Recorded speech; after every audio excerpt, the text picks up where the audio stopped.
messieurs, bonsoir. Ravi de vous retrouver pour cette nouvelle édition mardi 13 mars. À la une de l'actualité, la campagne pour le second tour bat son plein au Sénégal. Après avoir salué le bon déroulement du premier tour, la Commission électorale nationale autonome est dans l'attente de fond pour le second tour. Autre présidentielle en France cette fois, le match Hollande-Sarkozy relancé quelques heures, le temps d'un sondage, alors que Marine Le Pen décroche ses 500 parrainages. Et puis, Salon du Livre 2012 oblige, nous recevrons en fin de journal Meryl Mezad, journaliste aux Dépêches de Brazzaville.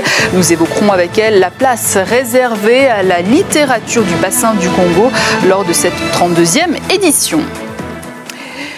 Mais avant, ouvrons avec l'actualité politique ivoirienne. Le président Alassane Ouattara a nommé ce mardi par décret Jeannot Ahoussou Kouadio, nouveau Premier ministre. Cet ancien ministre de la Justice remplace ainsi Guillaume Soro, élu la veille président de l'Assemblée nationale ivoirienne. Cette nomination d'une figure du PDCI, le parti de l'ex-président Henri Konan Bédié, est donc conforme à une promesse de campagne de M. Ouattara lors de la présidentielle de 2010. On poursuit avec le Sénégal où la campagne pour le second tour se poursuit. De son côté, la Commission électorale nationale autonome a salué le bon déroulement du premier tour et ce en dépit de quelques manquements. La Sénat a fait part de ses inquiétudes d'ordre financier. Lalassi. L'élection présidentielle s'est déroulée dans des conditions acceptables. C'est l'appréciation faite par la Sénat, la Commission électorale nationale autonome au Sénégal, après la tenue du premier tour du scrutin le 26 février dernier. Elle a cependant déploré l'inquiétude des citoyens face à la situation sécuritaire et le fait que le scrutin n'ait pas pu se tenir dans le département de Bignona, dans la région sud du Sénégal. Le scrutin n'a pu se tenir dans 26 bureaux de vote répartis dans 14 lieux de vote, tous situés dans 3 arrondissements, Kantouk principalement, Sindia et Kataba. La cause en est liée à l'arrivée tardive du matériel électoral du fait d'un camion de transport qui a été attaqué par des éléments armés et aussi par l'absence du dit matériel. L'organe de contrôle et de supervision des élections présidentielles et législatives au Sénégal en appelle aux autorités pour mettre à sa disposition les ressources financières nécessaires au bon déroulement du second tour. Pour ce second tour, il nous faudra 70 millions. 70 millions pour permettre le paiement des contrôleurs qui travaillent pour le compte de la Sénat à l'étranger. Nous avons 32 pays que nous supervisons. La Sénat s'est étendue sur les contraintes actuelles de sa mission et s'est prononcée quant au dispositif de contrôle du second tour prévu le 25 mars prochain. Elle a relevé entre autres le nombre très élevé de cartes d'électeurs non retirées à ce jour. D'aucuns les évaluent à 10% du nombre total des cartes d'électeurs. En RDC, après la démission du gouvernement Mouzito mardi dernier, c'est Charles Mwando Simba qui a été désigné par le président Kabila comme informateur, un chargé de mission en quelque sorte pour identifier une coalition majoritaire à l'Assemblée nationale en vue de la formation du nouveau gouvernement. Je vous propose de l'écouter. Si l'on doit s'adresser à moi, à ce stade-ci, c'est pour me faire des suggestions du type de programme que ce gouvernement devrait avoir. L'article 78 de la Constitution, c'est pour dégager la majorité au sein de l'Assemblée. Majorité qui permettent au président de pouvoir ainsi désigner le formateur qui, lui, en ce moment-là, forme le gouvernement. Nous allons commencer à recevoir les partis politiques ou regroupements politiques qui ont des députés au sein de l'Assemblée nationale. Un mot à présent sur le 44e anniversaire du Parti démocratique gabonais. C'était ce lundi à Libreville. Une commémoration qui correspond également à ses 44 années au pouvoir sans discontinu. Un double anniversaire placé sous le signe de l'unité du partage, credo d'Ali Bongo Ondimba, nouveau chef de cette formation politique, créé le 12 mars 1968 par feu Omar Bongo Ondimba, qui a dirigé le Gabon de 1967 à 2009. Reconnaître la place de la femme et améliorer sa condition de vie, voici ce que réclament aux autorités des femmes venues de toutes les universités du Bénin. À compétences égales, considération égale, voici un sujet signé Maximien Gbénou.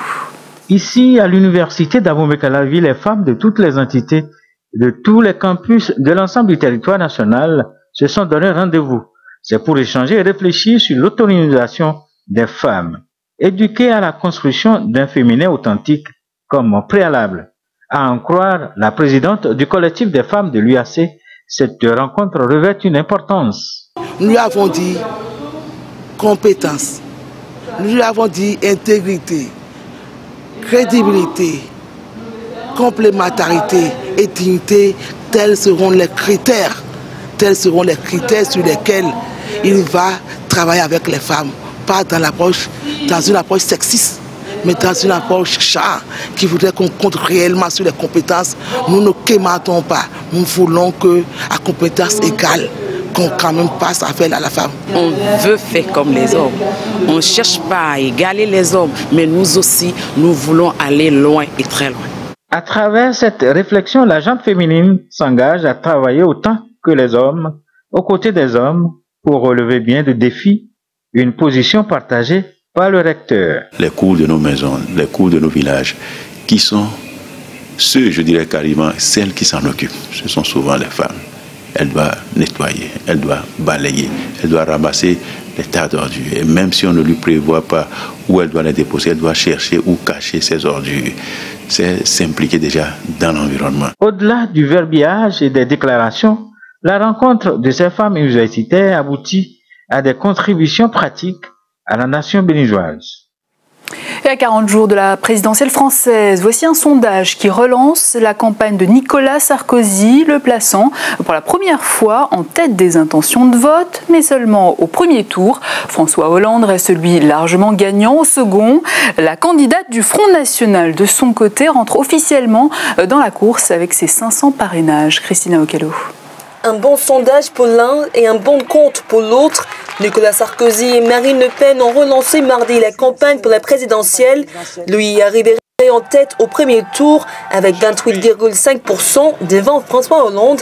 Elle franchit le cap des 500 parrainages et se porte officiellement candidate. Malgré tous les obstacles, on a pu obtenir les parrainages et que maintenant, elle remonte sur le ring électoral. Premier objectif pour Marine Le Pen, récupérer le terrain occupé jusqu'ici par Nicolas Sarkozy, notamment sur les thèmes de l'immigration. Dimanche à Villepinte, le président de la République avait promis de durcir les contrôles aux frontières ainsi que de lutter contre l'exil fiscal. Une stratégie de droitisation que certains jugent délibérée pour attirer les électeurs du Front National. Face à un Nicolas Sarkozy qui est prêt à tout, à escamoter son bilan, à prendre des catégories de Français comme bouc émissaire, à fuir ses responsabilités, rien n'est fait. Le Parti socialiste a dédramatisé l'importance du sondage IFOP, rappelant que François Hollande reste largement vainqueur au second tour. Côté UMP, on se garde de tout triomphalisme. La démarche de Nicolas Sarkozy, qui est une démarche de respect des Français et de proposition, de porter l'élection présidentielle à son vrai niveau, là où certains voudraient en faire un débat confus pour ne pas sortir des ambiguïtés qui sont les leurs. Cette démarche-là est aujourd'hui reconnue. Moi, c'est d'abord ça que je vois dans ce sondage. Nicolas Sarkozy doit multiplier cette semaine les prestations médiatiques avec l'espoir de confirmer la dynamique de progression. Marine Le Pen, quant à elle, reste déterminée à accéder au deuxième tour. Les sondages la placent pour l'instant en troisième position au premier tour à 16% d'intention de vote. Et toujours dans l'actualité française, on termine avec le Salon du Livre qui ouvre ses portes ce vendredi 16 mars. Et comme chaque année, l'Afrique sera bien évidemment représentée. Et pour en parler avec nous sur ce plateau, Meryl Mezat, journaliste aux Dépêches de Brazzaville et membre de l'équipe de l'organisation du Salon du Livre et auteur du Bassin du Congo. Bonsoir Meryl. Bonsoir. Alors depuis 2 ans maintenant, cette particularité, une large place est consacrée au Congo. Voilà, grâce à ce stand Livre et auteur du Bassin du Congo, il y a maintenant, désormais, au Salon du Livre de Paris, un stand qui valorise, qui est censé promouvoir tout simplement cette littérature africaine à travers ses auteurs, mais aussi ses éditeurs, ses libraires. Nous avons une programmation qui est assez riche et le public est vraiment invité justement à découvrir tout cela. Et autre nouveauté de ce Salon du Livre 2012, et moment très attendu, c'est la remise du prix Mokanda 2012. Qu'est-ce que ça signifie pour vous? Alors, le prix Mokanda en lingala, en tout cas, nous allons le traduire comme écrit. Ça signifie tout simplement écrit, des écrits. Ça signifie aussi des diplômes. Voilà, c'est tout acte écrit. Alors, sur le stand, si vous voulez, si nous avons décidé vraiment de créer ce prix, c'est tout simplement pour essayer de récompenser des auteurs francophones qui soient issus ou non du continent africain, mais qui soit voilà, de cette partie francophone pour justement essayer tout simplement de rendre hommage à ces auteurs qui nous proposent chaque année évidemment des écritures foisonnantes. Et le Mokanda a cette particularité de récompenser toute une œuvre dont le sujet évidemment est l'Afrique. Voilà. Et quels sont justement ces écrivains en lice? Pour cette année, pour la première année, évidemment, c'est Ananda Devi, Alem Abankou et Boalem Sansal qui sont en liste de cette première édition. Qui ne sont pas tous congolais? Non, du tout. Il n'y a que Mabankou qui est originaire du Congo-Brazzaville. Et vous avez sûrement un chouchou? Tous les trois, ils sont extraordinaires. Ils nous proposent chaque année, évidemment, en tout cas chacune de leurs sorties, des ouvrages assez magnifiques. Nous les adorons tous. Et aux côtés des débats sur la littérature, la musique également s'invite au salon, avec notamment la rumba et l'histoire du jazz. Exactement, une table ronde entre jazz et rumba. Voilà, ainsi est intitulée cette table ronde-là. Nous aurons des intervenants assez pointilleux qui connaissent bien ce sujet, mais aussi des artistes qui sont par exemple Passy, le saxophoniste Manu Dibango, qui proposeront un spectacle, un petit concert, voilà, après ce... Vaste programme, en tout cas, le Salon du Livre, du 16 au 19 mars prochain. Je vous invite à y aller. Ce sera à Paris, porte de Versailles, Télé Sud y sera en tout cas. Meryl Mezat, merci beaucoup. Merci à vous. Je rappelle que vous êtes journaliste aux Dépêches de Brazzaville. Merci.